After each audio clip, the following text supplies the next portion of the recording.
নমস্কার বন্ধুরা, নবদিগন্ত চ্যানেলের পক্ষ থেকে আপনাদের সকলকে জানাই স্বাগতম। তো বন্ধুরা, আজকে সকালে গুড মর্নিং জানিয়ে আপনাদের সাথে এখন আমি যে আপডেটটি শেয়ার করতে চলেছি সেটি হচ্ছে এসএসসির যে 26,000 চাকরি বাতিল মামলা, যে মামলার রায় আর মাত্র 2 দিন পর 10 তারিখে মহামান্য সুপ্রিম কোর্টে প্রধান বিচারপতির বেঞ্চে যে মামলার রায় শুনানি হতে চলেছে, যে রায় ঘোষণা করতে চলেছেন মহামান্য সুপ্রিম কোর্ট, তার পরিপ্রেক্ষিতে রাজ্যের এই 26,000 প্যানেলে থাকা সমস্ত যোগ্য শিক্ষক যারা নিজেদেরকে যোগ্য বলে দাবি করছেন, তাদের যে আন্দোলন, সেই আন্দোলনের পরিপ্রেক্ষিতে রাজ্য সরকারের তরফ থেকে কি জানানো হলো।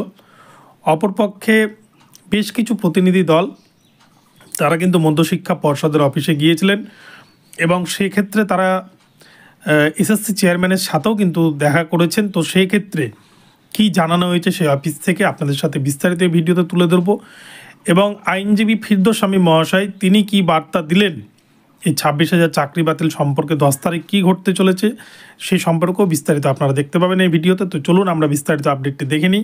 তবে তার আগে বলি, যারা প্রথমবার চ্যানেলটি দেখছেন আপনারা অবশ্যই চ্যানেলটিকে কিন্তু সাবস্ক্রাইব করে নেবেন এ ধরনের আপডেট সবার আগে সর্বপ্রথমে পাওয়ার জন্য। তো চলুন আমরা মূল পর্বে ফিরে যাই এবং বিস্তারিত আপডেট একের পর এক সবগুলো জেনে নিই। তো প্রথমেই বলব বন্ধুরা, আপনারা গতকালকে সকলেই হয়তো খবরের চ্যানেলে দেখেছেন বা ফেসবুকের মাধ্যমে বা বিভিন্ন সোশ্যাল মিডিয়ার মাধ্যমে আপনারা দেখে ফেলেছেন ইতিমধ্যে যে গতকালকে কালীঘাটে ঠিক কী ঘটনা ঘটেছে। গতকালকে কিন্তু ছিল সেই দিন যেখানে যারা নিজেদেরকে যোগ্য বলে দাবি করছেন, যারা এতদিন ধরে আন্দোলন করছিলেন, তারা কিন্তু এবার গিয়েছিলেন সরাসরি কালীঘাটে অভিযান করতে, এবং তাদের একটাই বার্তা ছিল যে যোগ্য অযোগ্যদের লিস্টটা দয়া করে আপনারা আলাদা করে দিন। আর এটা কিন্তু সত্যি একটা মর্মান্তিক বিষয়, কেননা চাকরি পাওয়ার পর যেখানে 7 বছর 8 বছর পর যারা প্রকৃত যোগ্য তাদেরকে আবারও নতুন করে যোগ্যতার প্রমাণ দিয়ে স্কুলে ঢুকতে হবে বা চাকরি পেতে হবে, পাওয়া চাকরি হারাতে হবে। এই বিষয়টা সত্যি এর থেকে আর করুণ পরিণতি কিন্তু হতেই পারে না। আমরা এর আগে দেখেছি কেউ কিন্তু চাকরি পাওয়ার জন্য, নিজের হকের দাবির জন্য তারা পুলিশের মার খাচ্ছে, পুলিশের ভ্যানে উঠছে বা পুলিশ অ্যারেস্ট করছে।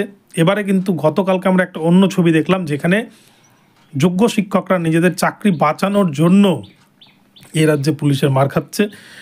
তো কি সংবাদ শিরোনামে উঠে এসছে আপনাদের সাথে এবার একটু শেয়ার করি। তো দেখুন, এখানে লেখা রয়েছে ব্রেকিং নিউজ বঙ্গবার্তার পক্ষ থেকে, সেগ্রিগেশনের দাবি নিয়ে মুখ্যমন্ত্রীর উদ্দেশ্যে যোগ্য শিক্ষকদের অভিযানকে কেন্দ্র করে তুলকালাম পরিস্থিতি। প্রায় 1200 জন গ্রেপ্তার, পুলিশি আক্রমণ, ওয়াই চ্যানেল থেকে হটিয়ে দেওয়ার পর তীব্র ক্ষোভের মুখে শেষ পর্যন্ত ওয়াই চ্যানেল দখল নিয়েছিল আন্দোলনকারীরা। আন্দোলনকারীদের দাবি মুখ্যমন্ত্রীর সাক্ষাৎ চায়, সরকার এবং এসএসসিকে সেগ্রিগেশন নিশ্চিত করতে হবে। অর্থাৎ যে বিষয়টা আপনাদের বললাম, আপনারা দেখেছেন দীর্ঘদিন ধরে কিন্তু সুপ্রিম কোর্টে একটা বিষয় কিন্তু চলছে, যেখানে কলকাতা হাইকোর্টও বিশেষ ডিভিশন বেঞ্চে আমরা দেখেছিলাম দেবাংশু বসাক স্যারের বেঞ্চে এসএসসিকে বারংবার সময় দেওয়া হয়েছিল, তাদেরকে সেগ্রিগেশন লিস্ট দিতে বলা হয়েছিল, কিন্তু তারা সে জায়গায় কিন্তু অনার, তারা সকলের চাকরি বাঁচাতে চাইছিল যোগ্য অযোগ্য, সেই জন্য কিন্তু পুরো প্যানেলটায় আজকে বাতিল হয়েছে। সুপ্রিম কোর্টের ক্ষেত্রেও কিন্তু অনেক সুযোগ দেওয়া হয়েছে। এবার গতদিন বিকাশবাবুর যে বক্তব্যগুলো প্রমাণসহ তুলে ধরেছেন, তার ফলে কিন্তু অনেকেরই টনক নড়ে গেছে, অনেকেই কিন্তু পুরো বিষয় বুঝতে পেরেছেন যে পুরো প্যানেল কিন্তু এবারে হয়তো বাতিলের পথে এগোচ্ছেন, কেননা এখান থেকে কিন্তু রিকভার করার কোনো জায়গা নেই। কেননা এতটাই প্রাতিষ্ঠানিক দুর্নীতি হয়েছে, যেখানে কোন কোন স্তরে কোন কোন পদ্ধতিতে, এবং সবথেকে বড় কথা প্যানেল এক্সপায়ার্ড হওয়ার পরেও যেখানে চাকরি হয়, সেখানে এর থেকে কিছু বলার নেই।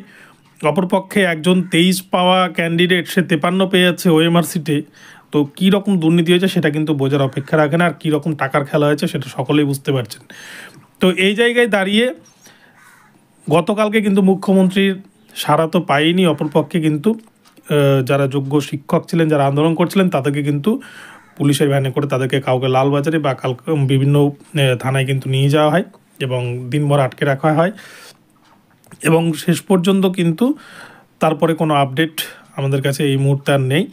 তো যেটুকুটা আপডেট সরকারের তরফ থেকে কিন্তু কোনোরকম কোনো আপডেট নেই, অর্থাৎ যদি সেগ্রিগেশনের কথাই কিন্তু কোনোরকম কোনো বিষয় এখনও অবধি উঠে আসেনি।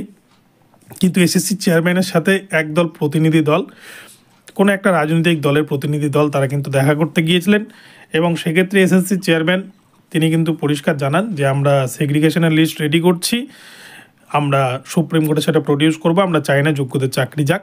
তো আদৌ এই বিষয়টা কতটা এসএসসি বোর্ড করবে সেটাই কিন্তু দেখার। তো এই হচ্ছে বিষয়। এবার আপনাদের দেখাবো যে ফিরদৌস শামীম স্যার তিনি কি বার্তা দিয়েছেন, আমরা এবার দেখে নেব।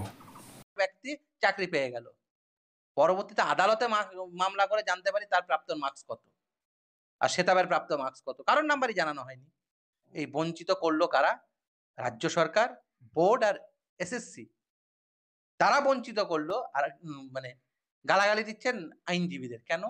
তার কারণ এরা স্পষ্ট করে বুঝেছে যারা একটা হচ্ছে বেনিফিশিয়ারি দুরকম আছে, সেটা হচ্ছে যারা চাকরি পেয়ে বেনিফিট পেয়েছেন, মানে যাদের চাকরি পাওয়ার কথা ছিল না, আর অপরদিকে হচ্ছে যারা টাকা নিয়ে বেনিফিট পেয়েছেন, সেটা হচ্ছে এই তৃণমূল কংগ্রেসের নেতা নেত্রী।